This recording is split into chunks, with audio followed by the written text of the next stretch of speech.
तो साथियों आइए स्पेसिस वॉरियर्स में स्वागत करते हैं। जैसे कि पता है कि रात में बीपीएससी टीआरई 3.0 से रिलेटेड एक री एग्जाम से रिलेटेड आपको आंसर की फाइनल आंसर की से आपके रिलेटेड एक आपको आंसर की देखने को मिला था कि फाइनल आंसर की के बाद से टीजीटी मैथ के फाइनल आंसर की भी चेंज किए गए और रिवाइज फाइनल आंसर की भी निकाले गए। अब बताइए फाइनल आंसर की उसके बाद से रिवाइज फाइनल आंसर की।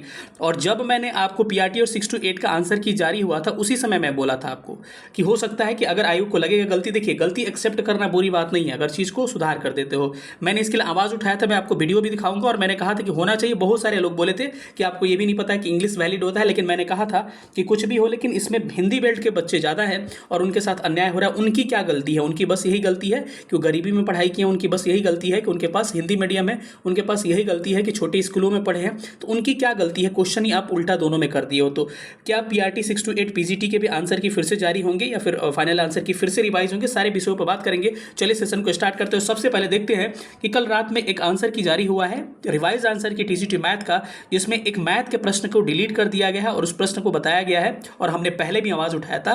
पहले मैं आपको उस प्रश्न को दिखा देता हूं जब मैंने आवाज उठाया था। आपको यहाँ पे वीडियो दिख रहा होगा, यहाँ पर डेट लिखा हुआ 13 सितंबर का वीडियो है और 6.3 के बच्चे ने देखा, एक मंथ पहले यहाँ पर आपको दिख रहा होगा। टीजीटी पीजीटी के इन प्रश्नों के पर हमने आपत्ति दर्ज की, साक्ष्य के साथ आप भी कर सकते हैं। इन प्रश्नों पर निश्चित अंक बढ़ेंगे, मैंने बोला था। ठीक है, अब देखिए जो इंग्लिश मीडियम के स्टूडेंट होंगे शायद उनको बुरा लग रहा होगा क्योंकि उनके पक्ष में ये आंसर था और इसको बीपीएससी हटा दिया है तो उनके आंसर कैलकुलेट नहीं होंगे, तो शायद उनको बुरा लग रहा होगा। लेकिन कोई बात नहीं, बुरा लगने से हम क्या कर सकते हैं। चलिए हम उसको दिखा भी रहे कि क्वेश्चन हमने क्या दिखाया था आपको। यहाँ पे आपको दिख रहा होगा कि cosine of sum of an angle and its supplementary angle is math. Question हमने बताया था कि इस पे हमने आपत्ति दर्ज, वही वीडियो है 13 सितंबर वाला, हमने इस पे आपत्ति दर्ज किया था और बताया था कि इसका -1 आंसर आ रहा है आपको आंसर की से और 0 हो जा रहा है किसके, आपके किसके द्वारा, हिंदी मीडियम के क्वेश्चन के द्वारा। इसी के बाद आयोग जो था फाइनल आंसर की भी जारी किया। उस समय जब फाइनल आंसर किया तब हमने कहा कि आयोग का गलत बात है कि एक प्रश्न को क्या करना चाहिए, आपको आयोग को चेंज करना चाहिए, लेकिन फिर भी आयोग फाइनल आंसर की में चेंज नहीं किया। फिर भी हम लोग होप लगा के बैठे थे और देखिए कुछ अनोखा हो गया। यही कहते हैं अंतिम सांस तक उम्मीद रखना चाहिए और देखिए इसके आंसर की फिर से चेंज हो गए हैं। 84 नंबर क्वेश्चन इसको डिलीट कर दिया गया और इस पर मैंने इतना आवाज उठाया था, मैंने कहा था कि जो हिंदी मीडियम के स्टूडेंट हैं उनके साथ क्या अन्याय हो रहा है। एक कोण ऑफ पूरक, एक कोण और उसका पूरक कोण का योग कितना होगा। ये पूरक और सप्लीमेंट्री और कॉम्प्लीमेंट्री में उल्टा कर दिया था सीधे, ठीक है, जिस हिसाब से हिंदी में 0 आंसर आ जा रहा था, जिसके कारण उधर -1 आ रहा था। तो इसके प्रश्न को क्या कर दिया गया है, परिवर्तित कर दिया गया है। अब सवाल ये उठता है कि क्या रिवाइज आंसर की सबके जारी होंगे। देखिए गारंटेड नहीं है कि सबके जारी होंगे, लेकिन आयोग को अभी लगे फिर से इस पर लोग सवाल उठाएंगे कि आप चाह रहे हैं कि क्या हो, एग्जाम थोड़ा लेट हो, रिजल्ट लेट आए, ये वो बहुत सारे अरे भाई इसमें कुछ नहीं करना पड़ेगा। अगर रिवाइज फाइनल आंसर की आता है तो क्या होगा, आज अगर रिजल्ट आ रहा है तो रिजल्ट के साथ फाइनल आंसर की पहले हम लोग को बीपीएससी का आता था, तुरंत फाइनल आंसर की देगा, रिजल्ट दे देगा, एक दिन पहले दे देगा, जैसे अभी दिया है टीजीटी का, अभी दे देगा 1-2 दिन में।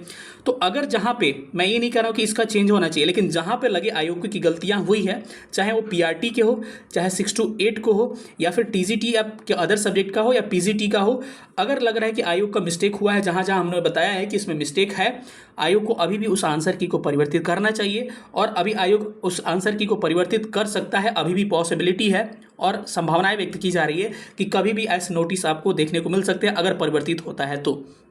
ठीक है, तो मैं बार बार कह रहा हूं कि अपने होप को खोइए मत, आपको कभी कुछ भी हो सकता है। फाइनल आंसर की के बाद से भी आंसर की चेंज हो गया तो फिर क्या हो सकता है। कई लोगों को लगता है सर नंबर कम हो जाएगा, कम कुछ नहीं होगा।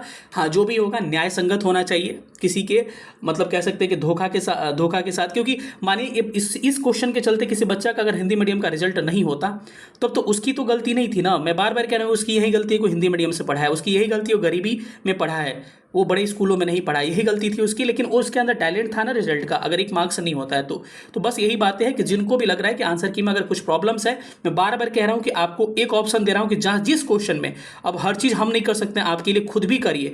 जिस क्वेश्चन से आपको दिक्कत है, ऑलरेडी मैंने ईमेल आईडी एक बार बताया था, आयोग के जो साइट पे जाइएगा तो कंटेक्ट अस का एक ऑप्शन आता है, कंटेक्ट अस, इस इधर कॉलम में ऑनलाइन वाले में कंटेक्ट अस खोलिएगा तो वहां पे ऊपर क्या दिखता है, आपके आयोग का ईमेल आईडी बीपीएससी करके ऐसे दिखता है। उस ईमेल आईडी पे अपना सब्जेक्ट वहां लिख के कि ये मेरा मैटर है और इसमें ये आंसर की गलत हुआ है और ये होना चाहिए, इस तरह से लिख के आप क्या करिए, पिन करिए। मैं उम्मीद कर रहा हूं कि अगर आयोग जो है आपके मेल का रिप्लाई नहीं देगा, मुझे पता है, लेकिन आयोग जरूर उस पर काम करता है, आपके आंसर की पे काम कर सकता है। और ये मेल के कारण ही हुआ है, क्योंकि उस समय मैंने बोला था बच्चों को मेल करने के लिए, क्योंकि आपको दूसरा ऑप्शन ऑब्जेक्शन रेज करने का था ही नहीं। बच्चों ने मेल किया, इसका पॉजिटिव रिस्पॉन्स देखने को मिला। चलिए, आपके साथ हम लगातार बने रहेंगे, मिलेंगे अगले सेशन में। तब तक अपना ख्याल रखिएगा। सेशन देखने बहुत बहुत धन्यवाद। Thank you so much. जय हिंद।